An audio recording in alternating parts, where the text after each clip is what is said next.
Hello, everyone. Welcome to the show. I'm Boyd Matson. On location in the swamps of Luongo National Park in Gabon, in West Africa. This place is teeming with wildlife. There's an abundance of species everywhere you look. A bit later in the program, we're going to come back for a closer view of the park. But first, we're headed to another ecological hotspot, the Amazon, where we're going to show you something you may never have seen before. In fact, no one may have ever seen it before. In the verdant heart of Brazil's Amazon are some of the most pristine rainforests left on Earth. Even today, wide expanses remain largely unexplored and undocumented. Primatologist and National Geographic grantee Jean Bubly is here searching for a creature that may be completely new to science. It all started on a visit 2 years earlier, when John spotted some Capuchin monkeys that looked out of place. It took me quite a few minutes to realize that it was a kind of wedge-capped capuchin, and they're not supposed to be found in Amazonas at all. While they're common in Venezuela and are known to live in the far north of Brazil, these monkeys were far from where they were supposed to be, so Jean was intrigued. But before he could get a better look, they were gone. Now, he's hoping to locate the monkeys again. And if they're a new species, the discovery will help conservationists argue in favor of protecting this area while there's still a chance. Fortunately, compared to other more pressing areas of the Amazon, we still have time here to do things properly. And that's why I think it's important to start now. To find out where the monkeys live, Jean goes to the people who know best, the indigenous groups that live along the river. In the whole of the Amazon, monkeys are food, right? Basically, it's no different than eating a fish or eating a tapir. In the Amazon, that's how it's been done forever, and it's still done that way. He stops at several communities interviewing hunters. Finally, Jean gets a break. He learns of a family nearby with a pet monkey that matches the description of the new Capuchin. Unfortunately, he's too late. The monkey is gone.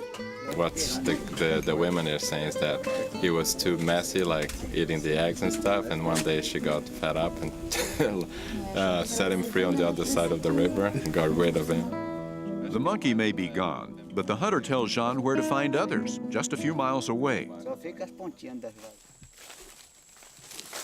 Jean sets out into the forest with his field assistant, Wanderley Soares, a local who has spent much of his life in forests like this one. Field guides, they really know the land much more than you do. And even if they don't know specific places where you're exploring, they have that sensitivity to know where monkeys are more easily found. Every few yards, they stop and listen for the sounds of monkeys in the trees. Finally, they hear something. We're on the chase of a group of wedge-capped capuchins, the new guys. There's apparently a big group near here. Appears like they're fleeing from us. Suddenly, the monkeys scatter, and Jean takes off after them, hoping to catch a glimpse. But it's nearly impossible to outrun a troop of monkeys in the dense forest. They get away. They were pretty fast. I'm not sure if they're shy because somebody has been hunting them. They completely outrun us. Soon, evening falls and they call it a day. But late in the night, Jean gets word that a hunter has arrived with an unexpected delivery. Here we have some hunting spoils. We've got a monkey. Yeah, it looks like what we want. It's a Capuchin with the dark markings they have been searching for.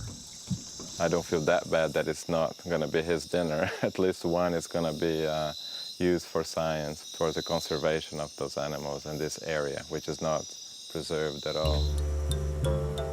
Back at camp, Jean takes some measurements and collects tissue samples for genetic analysis. Then he preserves the entire carcass in alcohol so it can be analyzed back at the lab. But the mission is only halfway complete. Jean still needs to observe the monkey in the wild. So the next day, they head to an abandoned airstrip. Capuchins like to gather at clearings, like this one. If there are any monkeys in the area, this will be the perfect place to spot them. After hours of stalking the edges of the runway, they hear a rustle in the trees. And soon, a single monkey emerges from the canopy. It's the wedge-capped capuchin. For the first time ever, it's captured on video. And now we've got all the evidence we need. We've got the animal preserved in alcohol, tissue samples removed to do genetic studies to find a relationship with the other closely related species, and we've got it on tape. So this is it. We're gonna now, make a case for new taxon, a new species. Jean and the team pack up the boat for the long trip home. There's still much work to do back at the lab to determine whether or not this is indeed a new species of primate. But for now, this one uncharted corner of the Amazon is a little better known. And hopefully, that means that someday soon, it will be better protected.